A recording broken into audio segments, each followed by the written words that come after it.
Je me nomme Baldé Mamadou Samba, diplômé en 2019 en sciences économiques d'entreprise. Dès la fin de mon cycle à l'université, j'ai pris mon diplôme, je suis venu, j'ai présenté à la famille. J'ai dit j'ai terminé la licence. Si c'est possible que je gagne un stage ailleurs ou d'autres boulots qui me permettent d'avoir le quotidien sans vous demander en tant que parent. Je dis attends, au lieu de rester comme ça, il faut faire quelque chose. J'ai étudié le marché, j'ai demandé. Je dis attends, si jamais, est-ce que ça va marcher? Je me suis posé la question. Et je dis encore en Guinée, ce n'est pas tout le monde qui utilise le gaz.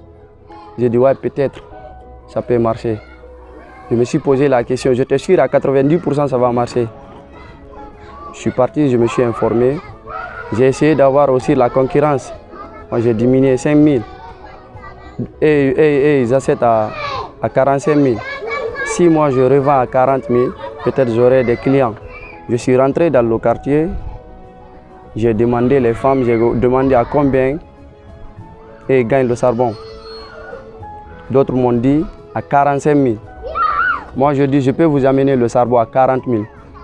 Et vous n'aurez pas besoin de vous déplacer encore. Vous restez chez vous, vous prenez mon numéro, vous m'appelez, je viens, je vous livre à domicile. Beaucoup ont pris mon numéro. Après, j'ai une brouillette dans la cour. Quand tu m'appelles, c'était là-bas, j'avais écrit mon numéro. Il y a d'autres qui passaient, prenaient mon numéro et m'appelaient. Et ils m'expliquent dans le quartier, je pars, je les livre à domicile, dans la brouillette.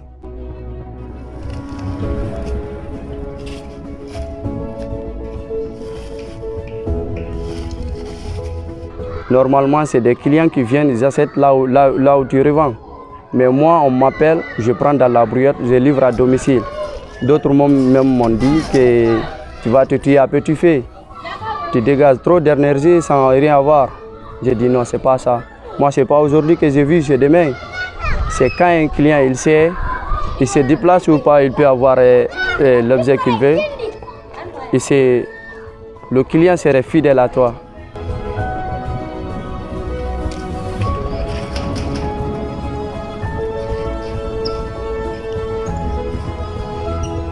Quand je prends une somme, je pars à l'intérieur du pays, tel que si ce n'est pas à Koya ou à Dibreka, j'achète là-bas et j'embarque dans une voiture. J'amène ici à domicile, je débarque. Quand je débarque, mais vous savez, avec les femmes, il faut être un peu intelligent. Tu lui donnes la marchandise. Après, demain, il va te dire de me crédit. Et si tu refuses, elle va te quitter. C'est comme ça. Et aussi, comment tu arrives à gérer ça? Si je gère bien parce que pour moi, le sac tel que je revends le sac à 40 000. Quand je gagne une femme qui a envie d'avoir 2 sacs ou 3 sacs, quand elle me donne au moins 70% de la somme ou 80%, j'achète. J'attends.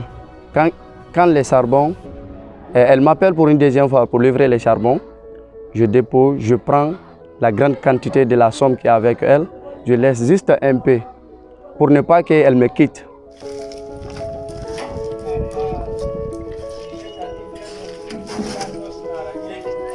Je ne suis pas complexé. Quand j'ai envie de faire quelque chose, je ne calcule pas ce qui vient après.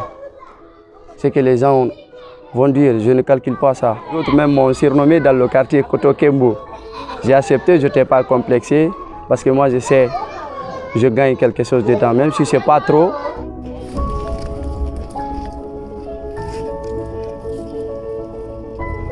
Pour moi, ce n'est pas un sous-métier que je fais.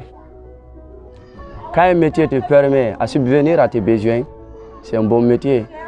Parce qu'après l'université, s'asseoir à la maison, faire seulement du thé, sans rien avoir quelque chose de rentable, ce n'est pas bon. Surtout, tu dois faire une différence entre un jeune qui a été à l'école et un jeune qui n'a pas été à l'école. Ce n'est pas forcément dans le secteur professionnel. Il faut créer d'autres aussi secteurs.